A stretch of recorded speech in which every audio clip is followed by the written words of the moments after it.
어, 2026년 고난주간 전교인 특별 새벽기도의 두 번째 날 우리에게 주시는 하나님의 말씀입니다. 마가복음 15장 25절에서 27절까지 말씀. 저희 같이 한 목소리로 읽어보겠습니다. 순서지, 또 주보, 음성 큐티 다 나와 있습니다. 같이 읽겠습니다. 시작. 때가 제3시가 되어 십자가에 못 박으니라.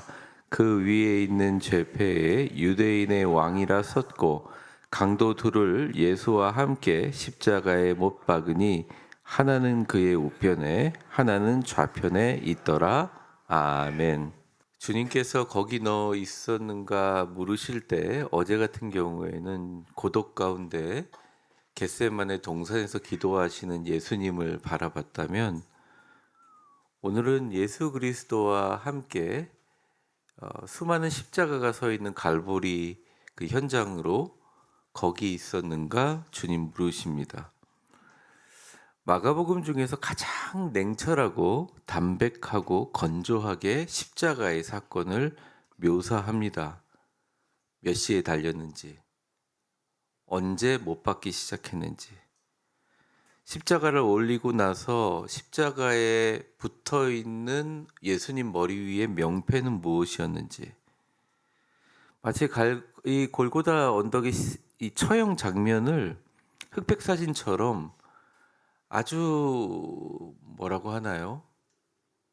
그 어떤 언급도 없이 이렇게 사진전에 사진 흑백 사진으로 딱 보여주고 제목은 무죄 이렇게 적은 것 같은 그런 마가의 마음이 들어 있습니다.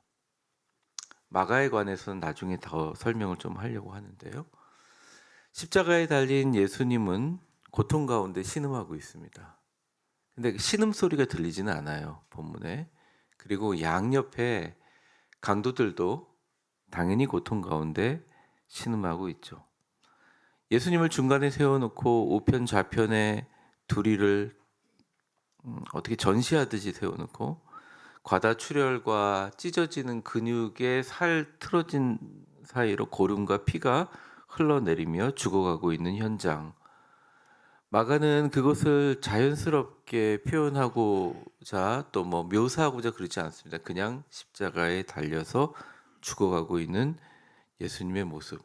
우리는 사실은 십자가만을 사랑한다 찬양하지만 십자가의 이 잔인하고 비정한 모습을 늘 피하고 살려고 합니다. 그냥 십자가는 종교적인 상징으로 도식화하려고 하죠. 우리가 알다시피 십자가는 사랑과 평화의 상징이자 남을 희생하고 남을 돕는 성스러운 표식입니다. 그런데 성령님 오늘 우리에게 물으십니다.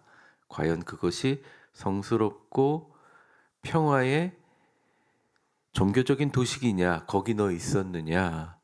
그때 주가 십자가 달리고 강도들 사이에 모욕당하고 있을 때 그 갈보리 언덕 먼저 죽어진 시체들과 동시에 달려져 있고 오래전에 죽어버린 죄수들의 시체 위에 새들이 날아다니고 쪼아먹는 그 비린내 속에서, 피비린내 속에서 너희는 있었느냐?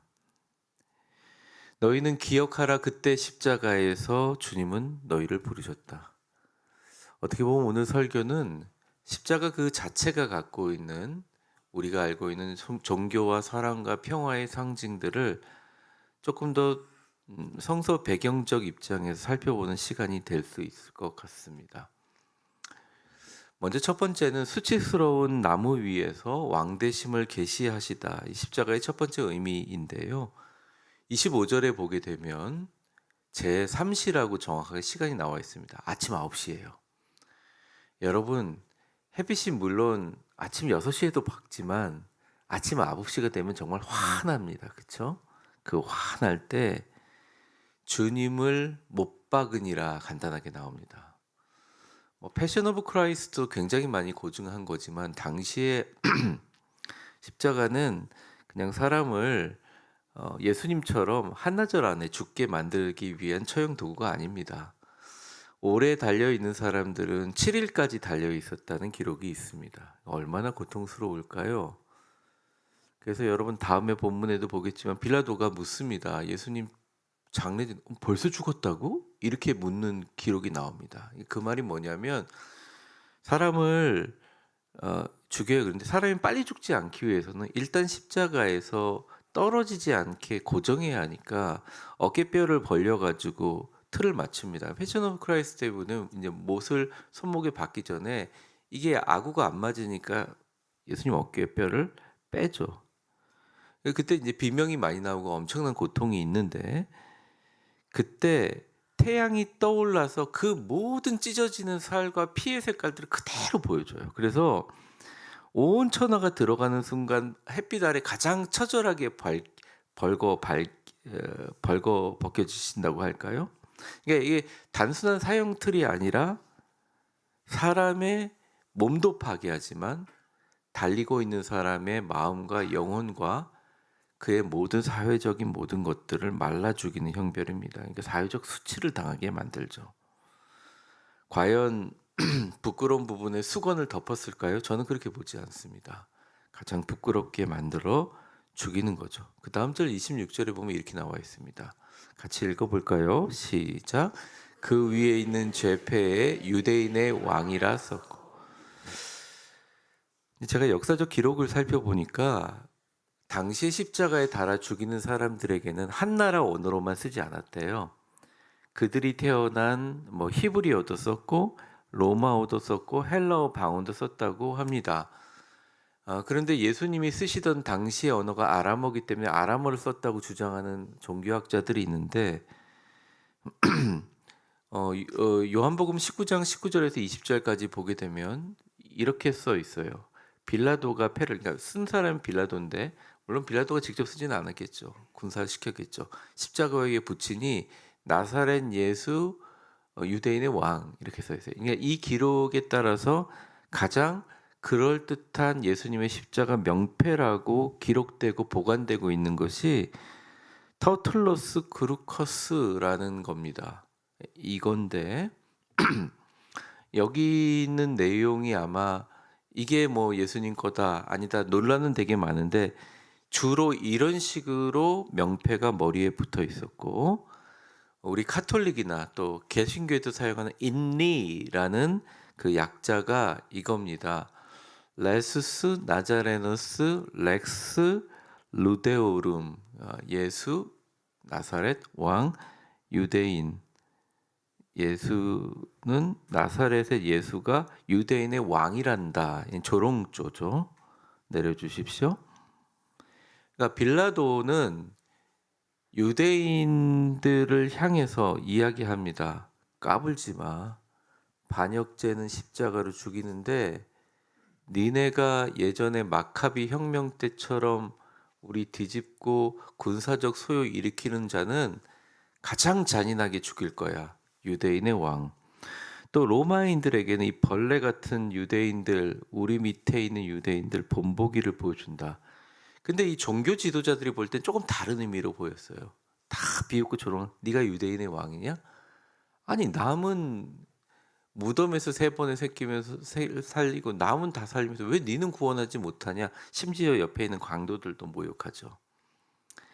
유대인들에게는 종교 지도자에게는 네가 진짜 유대인의 왕 메시아냐?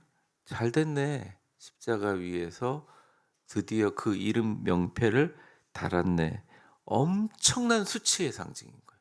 그러니까 십자가 자체만 봐도 수치와 모욕의 상징인데 이 십자가는 예수님 자신에게는 어마어마한 모욕과 수치의 상징입니다. 유대인들 지도자들이 지나가면서 비웃습니다. 그 다음 본문에 나오지만 읽지는 않겠습니다. 시간이 없어서. 네가 하나님을 모독하고 하나님의 아들이라고 했기 때문에 이렇다. 그렇게 얘기를 하죠. 그런데 그 머리 위에 달려있던 유대인의 왕, 나사렛 예수는 유대인의 왕이라는 이 명패가 온 세상의 유대인으로서 모든 죽어가는 영혼들을 구원한 진짜 왕이 되셨어요. 십자가가 없었다면 우리는 왕의 자녀가 되지 못했습니다. 고난주간 좀 뜬금없지만 옆 사람 한번 축복해 보겠습니다. 당신은 하나님의 사랑받는 자녀입니다. 얼마나 사랑하셨으면 그럴 수 있을까요? 그러니까 그 후로 사실은 기독교, 우리가 또 신앙 이런 모든 것들의 사랑과 평화라는 게 십자가가 없이는 불가능한 거예요. 십자가를 그냥 상징으로만 이용하고 그 밑에 숨겨져 있는 수치와 고난과 멸시와 모욕 가운데서도 그들을 사랑한다고 두 팔 벌리며 죽어갔던 예수님의 사랑과 평화가 어떻게 보면 하나님께서 기독교 국가를 축복하고 어떻게 보면 기독교인들이 가지고 있는 사랑과 평화와 봉사의 정신들, 인류를 향한 따뜻한 돌봄과 어떤 협력의 정신들을 정당화했다는 것이죠. 주님은 그 십자가 수치스러운 나무 위에 온 세상을 향하여 사랑과 평화의 왕이 되셨다. 그리고 우리를 자녀로 불러주신다. 이게 바로 첫 번째 십자가의 의미입니다. 얼마 전이죠. 3월 25일 날 미국 국방부 장관 피터 헤그세그가 백악관에서 이런 기도를 했어요. 내용이 이렇습니다. 우리 병사들이 자비를 베풀 가치가 전혀 없는 자들을 향하여 압도적인 폭력을 가하기를 기도합니다. 모든 총알이 벽들에게 명중하게 해달라고 간구하면서 위대하고 강력한 예수 그리스도의 이름으로 담대한 확신을 가지고 기도합니다. 국방부 장관이니까 적과의 어떤 멸망을 위해서 기도할 수 있다고 생각할 수 있겠지만 제가 그 기도를 들으면서 이게 뭐지? 라는 생각이 들었습니다. 기도라는 거는 근데 되게 웃긴 게 그 레오 14세가 미국 출신 교황이잖아요. 그래서 그 교황이 이렇게 얘기합니다. 종료주일날, 지난 주일날 평화의 왕이신 예수님이 전쟁을 벌이는 그들의 기도를 과연 듣겠느냐 하면서 그렇게 하면서 미사를 마쳤다고 해요. 여러분 기억하십시오.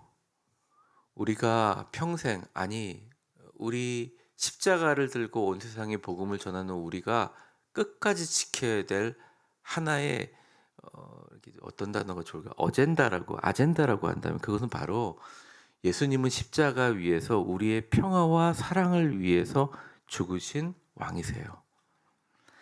가장 수치 가운데서도 그럼에도 불구하고 인류 자체를 사랑하고 우리를 자녀 삼아 주신 것입니다. 많은 분들이 얘기합니다. 기독교가 위험하다, 어렵다, 기독교가 비난받는다, 그래서 전도가 안 된다. 근데 여러분 웬걸요? 코로나 이전에 전도가 잘 됐을 것 같습니까? 코로나 이전에 성장률이 굉장히 최하였어요. 그래서 많은 사람들이 코로나 끝나면 기독교에 대한 관점이 더 나빠질 것이다. 코로나가 끝나고 나서요, 경제적인 상황들이 완전히 변화됐어요. 빈부격차가 심해지고요, 많은 사람들이 어려움이. 근데 그 사람들이요, 교회로 옵니다.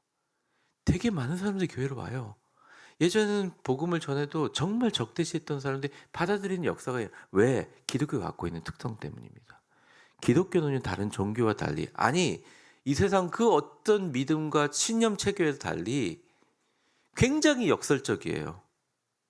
나를 모욕하고 나를 핍박하고 나를 괴롭히고 나를 무시하고 나를 멸시할수록 예수 그리스도 십자가 사랑을 가지고 두 팔 벌고 앞으로 계속 가는 거예요. 결국 그 사랑에 한번 붙잡힌 사람은 나올 수가 없어요. 그게 십자가의 첫 번째 정신입니다. 두 번째 한번 같이 읽어보겠습니다. 시작. 십자가는 버려진 자리가 아니라 주님이 언제나 죄인과 함께하는. 27절에 보면 이렇게 나와 있습니다. 강도 둘을 예수와 함께 십자가에 못 박으니 하나는 어디요? 우편에, 하나는 좌편에 있도다. 쉽게 얘기하면 여러분 제가 사진 찍으면 우리 새신자도 오면 제 방에서 사진 찍는데 가능하면 새로 오신 분들이 중간에서 좀 찍었으면 좋겠어요. 제가 옆에서 찍으면 목사님 중간에 쓰세요. 그래서 제가 중간에 이렇게 쓸 때가 있잖아요. 그래서 이렇게 같이 찍는데 제가 그런 생각을 하는데 여러분 이게 십자가라는 게 원래 반역죄나 로마한테 까불지 말라고 보여주는 사람을 며칠간 반시체가 돼서 달아놓는 형벌인데 여기서 말하는 강도는 어느 정도의 이제 뭐 워드 플레이지만 강도를 가지고 강도를 저지른 사람이겠어요. 정말 그 주변에 모르는 사람이 없을 정도로 최악의 사람들 아니겠어요?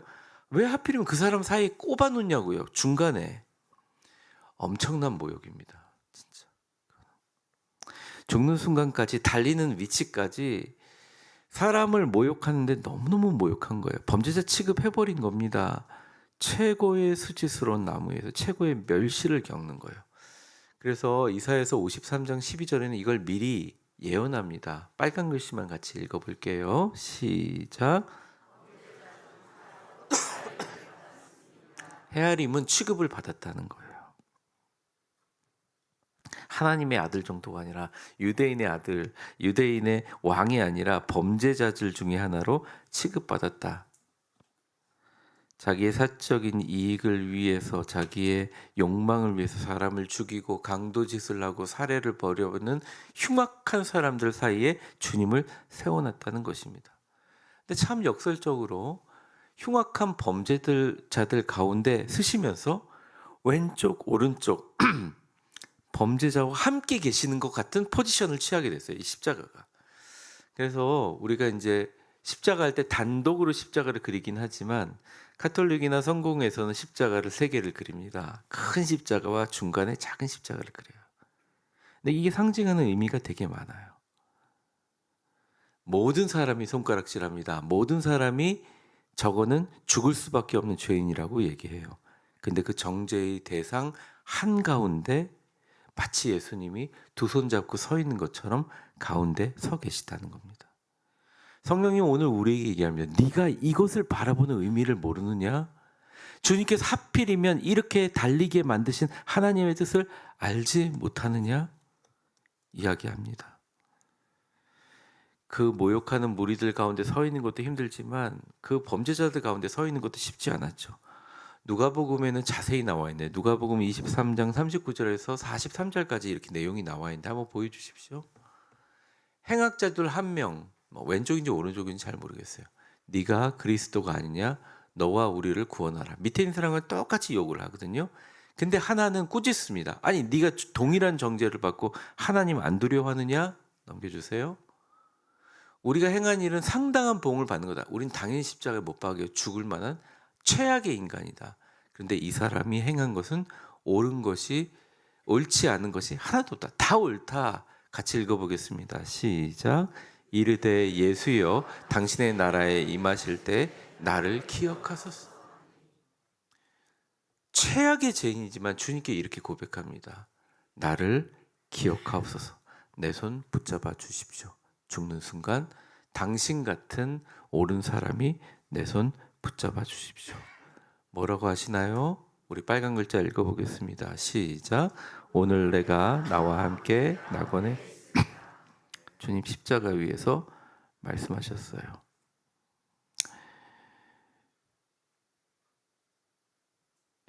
십자가를 바라볼 때 많은 사람들이 죄책감을 느끼는 게 아니고, 그러니까 죄책감에 사로잡히게 나오는 게 아니라 십자가를 바라보면 자연스럽게 우리가 죄인임을 알게 됩니다. 우리도 한때 강도였다는 것을 알게 돼요. 그리고 더 나아가서 깊이 들어가 보면 그 십자가에 못을 박은 게 로마 군병들이나 아니면 모욕하는 대제사장들이나 어떻게 보면 예수님을 죽게 만든 사람들, 그 중에 나도 섞여 있음을 깨닫게 돼요. 왜 그러냐? 그것은 논리적으로 설명할 수가 없어요. 십자가에 달리신 예수님이 그렇게 처절하게 죽어갈 때 우리는 그 십자가를 계속 외면하고 살았다는 것입니다. 왜? 수치스러우니까. 왜? 멸시 현장이니까. 가능하면 십자가를 지고 싶지 않고 그곳으로 가지 않은. 때로는 그것을 시험이라고 여기고 고통스러워하며 몸부림칩니다. 그런데 주님은 그 고통의 십자가 한가운데 너무너무 멸시받고 소외된 사람들, 고통받는 사람들의 마치 손잡는 것처럼 그들을 우편 좌편에 두고 달려 있었다는 그 현장의 사실은 성령님의 말씀을 귀 기울이게 합니다. 우리와 함께 기억하라. 수치스러운 나무에 오르셨다. 그들을 밑에 두고 혼자만 십자가에 달려 죽으시거나 그들을 멸시하며 저주하며 달린 것이 아니라 그들과 함께 십자가에 달리셨다. 20세기 미국 어떻게 보면 미술 작품 중에서 가장 위대한 성화라고 이끄는 마르크 샤갈의 하얀 십자가 1938년작입니다. 1887년 레아 비스테크라는 곳에서 작은 마을에 태어난 어떻게 보면 독실한 유대인 가정 사람이었던 마르크 샤갈이 이 그림을 그리는데 그림 좀 확대해 줄 수 있어요? 보면 예수님의 이 엉치에 이게 이 쇼를 하나 두르고 있습니다. 이게 뭐냐면 유대인들이 기도할 때 두르는 탈리트예요.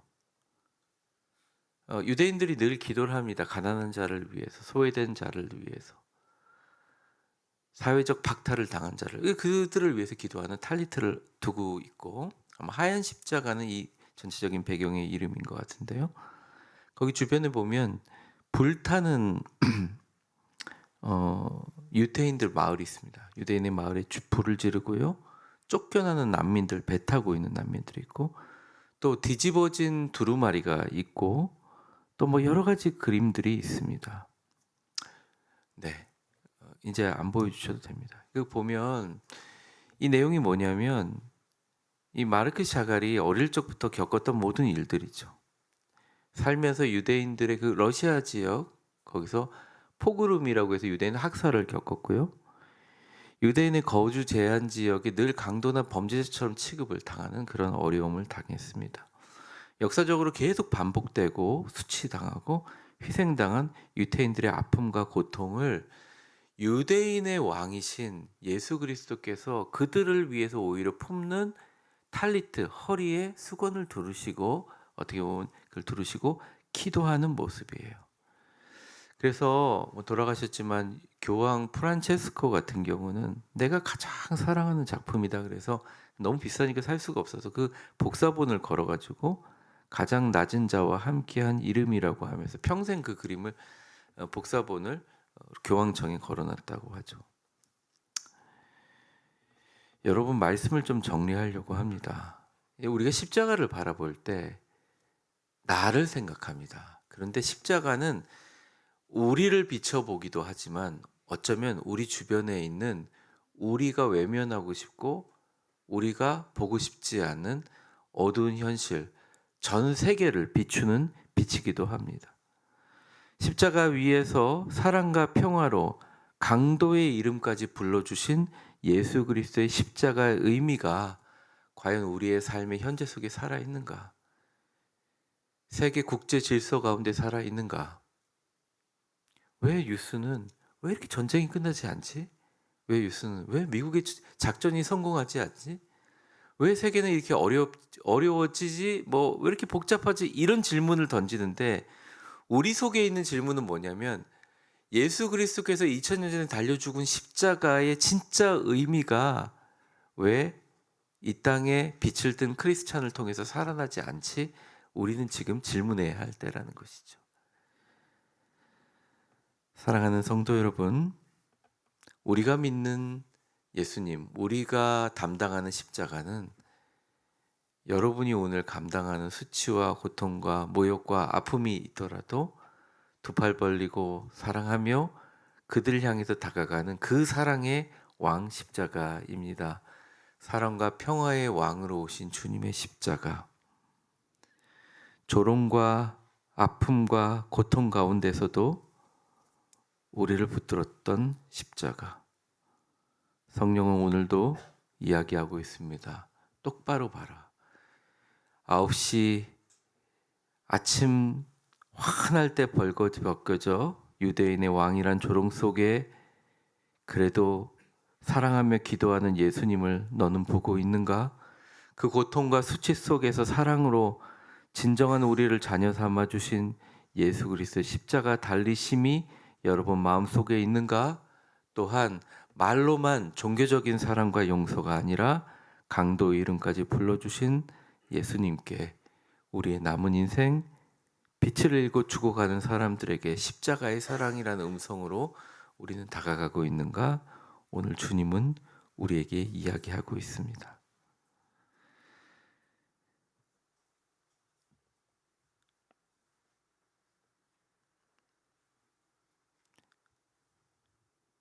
가장 흉악한 범죄자들, 그리고 때로는 우리도 같이 손가락질하고 있는 그 손가락질 끝에서 주님은 묵묵히 십자가 위에서 그들과 함께 십자가를 지고 가는 그곳.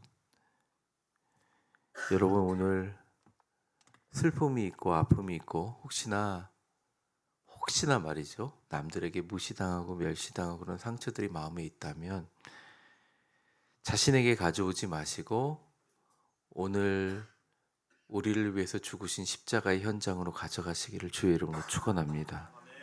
그 십자가는 그 어떤 여러분의 아픔과 상처도 당연히 우리 주 예수 그리스도께서 지고 계신다는 것을 영적으로 우리에게 보여주십니다.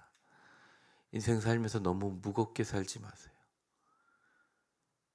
심지어 가장 사랑하고 가장 가까이 있는 가족들조차에게도 가지고 있었던 어마어마한 독과 같은 아픔과 상처들이 있을지라도 십자가 밑에 내려놓으면 주님이 우리 모든 것을 지고 가십니다. 그 수치스러운 나무 위에서 주님은 우리의 이름을 부르시고 우리를 십자가 지고 달려가게 하십니다. 우리 같이 기도하는 시간 갖겠습니다.